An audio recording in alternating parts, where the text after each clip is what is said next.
अस्सलाम वालेकुम, मैं हूं इश्तियाक गुंदल। आप मेरा यूट्यूब और फेसबुक चैनल देख रहे हैं, देखने का बहुत शुक्रिया।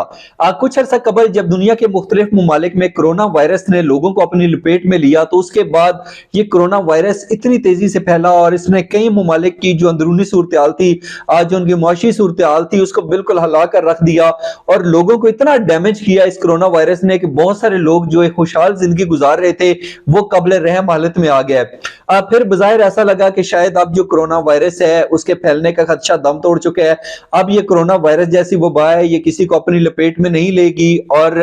उसके बाद कहा गया कि अब ये जो है बिल्कुल खत्म हो गया है। लेकिन बड़े अफसोस के साथ ये कहना पड़ रहा है कि एक दफा फिर जो है वो कोरोना वायरस के केसेस जो हैं वो सामने आ रहे हैं और इस हवाले से कहा जा रहा है कि एक नया वेरिएंट जो है वो भी सामने आ रहा है। तो इसके हवाले से अगर बात की जाए तो क्या वजह है, कैसे ये कोरोना वायरस जो है ये फैल सकता है और क्या ये कोरोना वायरस पाकिस्तान को भी अपनी लपेट में ले सकता है। ये जो नई कोरोना वायरस की किस्म है, ये जो नई लहर है, ये किस तरह लोगों को मुतासिर कर सकती है और फिर उसके साथ साथ ये भी देखना है कि इसके नतीजे के अंदर क्या दुनिया के अंदर एक बार फिर उतनी ही तबाही फैल सकती है जितनी इससे पहले कोरोना वायरस की वजह से फैली। तो इसके हवाले से जरा बात करते हैं। सबसे पहले तो ये कहा जा रहा है कि ये जो कोरोना वायरस है इसके हवाले से कहा जा रहा है कि ये दुनिया के मुख्तलिफ ममालिक में बड़ी तेजी से फैल रहा है और इसके हवाले से एक बार फिर चीन की बात की जा रही है। अब यहां पर सवाल ये पैदा होता है कि अगर चीन के अंदर कोरोना वायरस फैलता है तो क्या वो पाकिस्तान को भी अपनी लपेट में लेगा? अगर हाँ तो किस वजह की बुनियाद पर यह कहा जा सकता है?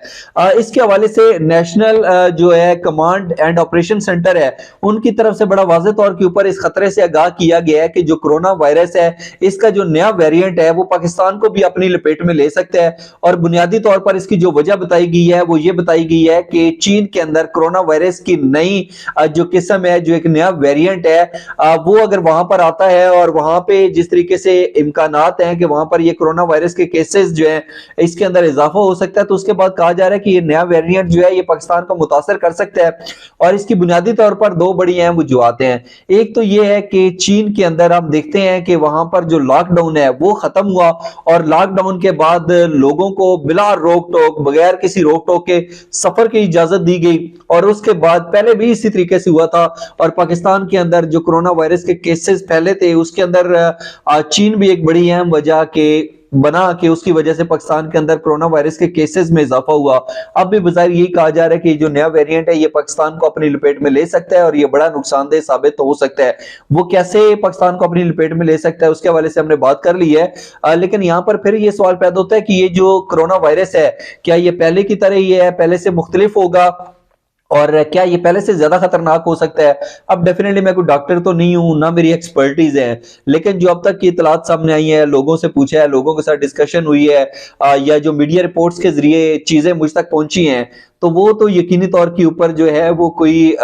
मुस्बत किस्म की खबरें नहीं है, बल्कि उसमें हम देखते हैं कि नया वेरिएंट जैसे BF17 का नाम दिया गया है, ये कहा जा रहा है कि ये जो इससे पहले की किस्में थी उससे ज्यादा नुकसानदेह साबित हो सकता है। और इसके हवाले से ये भी कहा जा रहा है कि जिन लोगों ने पहले से वैक्सीनेशन लगवाई या जो कोरोना वायरस का पहले से निशाना बन चुके हैं, उसका शिकार हो चुके हैं, ये बड़ी तेजी से उनको भी लपेट में ले सकता है। तो यकीनी तौर के ऊपर तो ये तो बड़ी एक अफसोसनाक खबर है। और इससे पहले भी हमने देखा कि जब कोरोना वायरस जो है वो दुनिया के मुख्तलिफ ममालिक को अपनी लपेट में ले रहा था तो बहुत सारे लोग जो थे वो नफ्सियाती तौर पर इसका दबाव जो है उनके ऊपर बड़ा, लोग प्रेशर के अंदर आ गए और लोग जो थे नफ्सियाती तौर के ऊपर उन्होंने हिम्मत हारना भी शुरू कर दी। हमने खुद देखा, मैंने अपनी आंखों से देखा कि अगर एक शख्स बिल्कुल ठीक ठाक है लेकिन उसको जैसे ही पता चला कि उसका कोरोना वायरस जो है उसके अंदर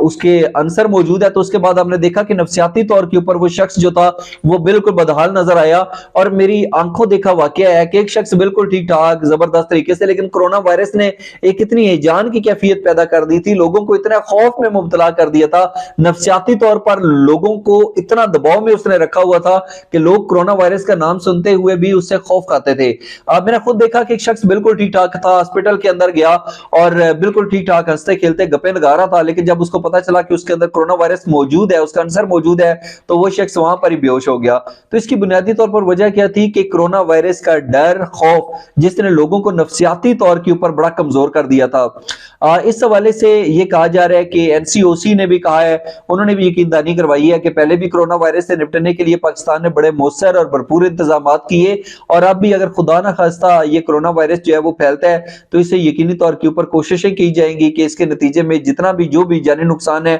وہ کم سے کم ہو، اور اس کے حوالے سے پاکستان بہترین انتظامات اور اقدامات کر رہا ہے۔ لیکن یہاں پر یہ سوال پیدا ہوتا ہے کہ یہ چین کی وجہ سے کیسے پھیل سکتا ہے؟ اب ہمیں پتا ہے کہ ہمارے بہت سے اسٹوڈنٹس ہیں جو چین کی یونیورسٹیز کے اندر پڑھ رہے ہیں، پھر سی پیک کی وجہ سے یہاں پر بہت سارے لوگ کام کر رہے ہیں، پھر چین ہمارا ایک بہترین دوست ملک ہے، دونوں ممالک کے درمیان تجارت کے علاوہ بھی لوگوں کے درمیان جو ہے وہ آمد رفت کا سلسلہ جاری رہتا ہے۔ چینی لوگ آپ کو یہاں پہ نظر آتے ہیں، بہت سے پاکستانی بڑی خوشی کے ساتھ چین جاتے ہیں، تجارت بھی ہو رہی ہے۔ تو یقینی طور کے اوپر اگر ہم چین کی آبادی کی بات کریں تو یہ آبادی تقریباً 1 ارب اور 40 کروڑ ہے۔ تو اب اگر چین کے اندر وائرس پھیلتا ہے اور 1 ارب 40 کروڑ لوگوں کا یہ ملک ہے، تو یقینی طور کے اوپر ان لوگوں نے جو چین کے اندر موجود ہوں گے انہوں نے پاکستان کا بھی وزٹ کرنا ہے، دنیا کے مختلف ممالک کا وزٹ کرنا ہے۔ اور ہم نے پہلے دیکھا کہ جب سوشل ڈسٹینسنگ نہیں تھی اور کرونا وائرس کی وجہ سے یہ کیسز کے اندر اضافہ ہو رہا تھا تو میل جول کے اوپر پابندیاں لگ گئی، ریسٹورنٹ بند ہو گیا، ہوٹلز بند ہو گیا، شادی ہالز بند ہو گیا، لوگوں نے اپنی ایکٹیویٹیز کو بڑا محدود کر دیا۔ تو یہ جو چین کے اندر 1 ارب 40 کروڑ ہے، اس میں سے بہت سارے لوگ وہ ہوں گے جنہوں نے دنیا کے دوسرے ممالک کا دورہ کرنا ہوگا، وزٹ کرنا ہوگا۔ تو کیا چین کی وجہ سے ایک بار پھر دنیا کرونا وائرس کا نشانہ بن سکتی ہے؟ اگر ہاں تو اسے کیسے روکا جا سکتا ہے، اور پاکستان کیا حکمت عملی اختیار کرے گا کہ خدا نہ خواستہ چین یا دنیا کے کسی اور ملک میں یا دنیا کے مختلف ممالک میں کرونا وائرس پھیلتا ہے تو پاکستانی انتظامیہ جو ہے، پاکستانی ایڈمنسٹریشن، پاکستانی حکومت اپنے لوگوں کو اس سے کیسے محفوظ بنائے گی؟ یقینی طور کے اوپر اس کے حوالے سے بروقت اقدامات کرنے کی ضرورت ہے۔ اور یہاں پر یہ سوال بڑا اہم ہے کہ پاکستان کی اگر ہم اندرونی صورتحال کی بات کریں تو یہاں پر سیاسی عدم استحکام ہے، سرحدوں کی بات کریں تو ہمیں ایک دفعہ پھر دہشت گردی کے واقعات کے اندر اضافہ نظر آ رہا ہے۔ ایسے میں اگر خدا نہ خواستہ کرونا وائرس پاکستان کے اندر تیزی سے پھیلنا شروع ہو گیا تو پاکستان کی معاشی صورتحال کیا رخ اختیار کرے گی؟ دیکھنا باقی ہے، لیکن امید، یقین اور اس دعا کے ساتھ کہ انشاءاللہ جو کرونا کی تباہ کاری ہیں اس سے پاکستان محفوظ رہے گا۔ آج کا ولاگ دیکھنے کا بہت شکریہ۔ جانے سے پہلے اس چینل کو سبسکرائب ضرور کیجئے گا۔ اپنا بہت سا خیال رکھیے۔ اللہ حافظ۔